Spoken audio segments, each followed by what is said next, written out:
So guys, ito na pala yung asparagus natin. So Update. sikan update to sa sikan picking po ng asparagus natin. Tingnan nyo naman oh. Masyadong marami yung mother niya. So pero ito guys ay hindi to advisable na ganito karami. So Kapal. sobrang kapal na to. So kailangan natin to papurningan sa kanila yung iba nito. So ito, binabunutan natin, medyo maraming damo yung iba. Yan. So kailangan kukuhanin yun para at least makahinga yung aspa natin. Yan. So kung makikita nyo ay nagakuan pa siya, kung baga nagabuelo pa yung kanya, yung mother niya. So hindi pa tayo mag-expect nito ng medyo malaking harvest. So ayan, so binubunot natin to. Yung ito, hindi ko alam kung ano to sa inyo, pero ito sa Bisaya is muti-muti. Pero pag sa Ilonggo o yampong, ito. So kailangan natin yan bunutin.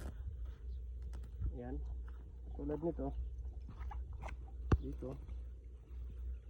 Pakita mo yung ano, yung tambo na pwede harvestin. So ayan, ipakita din natin yung mga tambo na harvestin para bukas, no?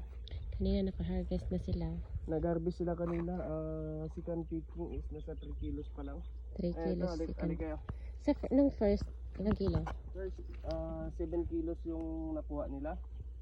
So ito yung harvestin bukas. Kung makikita nyo, ito ay nasa 10 inches na siya. Kinabukasan nito, aabot na to ng 12 inches.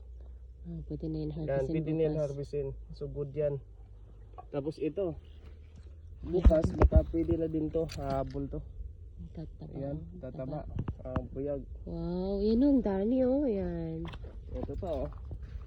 Sumisibol. Yan, pero ito tanggalin natin to, hindi to pwede. Hindi pwedeng ganito kasi akitan niyo yung puno ng asparagus. Matutumba pag dinaanan ng araro. Yan. Ayan. Ayan oh, mataas na siya para bukas to. Sa hindi pala nakakaalam, ano, everyday siya, ano, araw-araw siya hinaharvestan.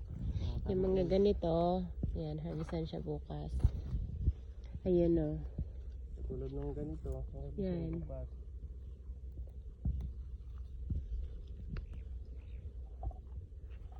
Ayan, mahinit na.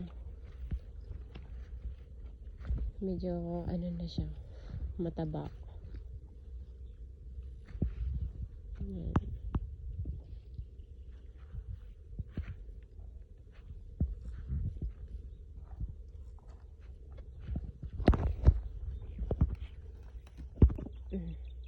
Ayan na si kaya natin. Okay, ano. Ayan, para bukas.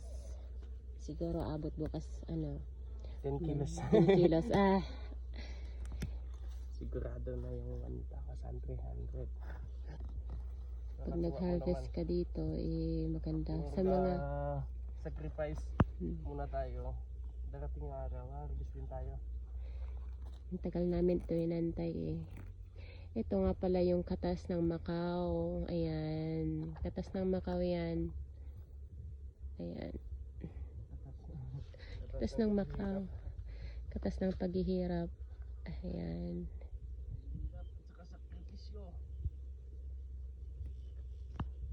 Ayan o, bukas para din. Ano yung ito bukas? Ito guys, hindi namin siya binebenta sa palengke. May bumibili na agad, dinediretso sa planta. So, hindi namin siya naiuwi. Hindi pa namin to natitikman. Hindi ko pa to natikman. Kasi diretso siya sa sa planta for for export. Ayan, hindi kagaya sa ibang crops na kailangan mo ibenta sa palengke or kailangan mo maghanap ng buyer. Ito sila na kusang pumupunta. Hindi pa nag-harvest, may buyer na agad. Ayun ang kapal no. Ano yung paragis? Paragis ba yung paragis? So ayan, yun ang nakaganda sa asparagus. Nung dati, hindi ko lang na video. Lahat to ako yung nagdamo nito dati lahat. Grabe yung sacrifice nyo. Yung sacrifice na kay natay. Ito na, nagbubunga na. Ngayon inaano ko. Baling pagod na pagod tayo dati. Pero naman talaga yung buhay, kailangan mo magpakahirap para darating yung araw, may anihin ka din kahit pa paano. Ayan.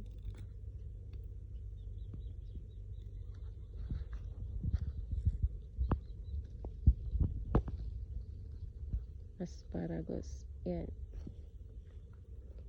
Hindi naman siya gaano kalawak, pero okay na. Yan pinaghirapan ko sa sa Macau.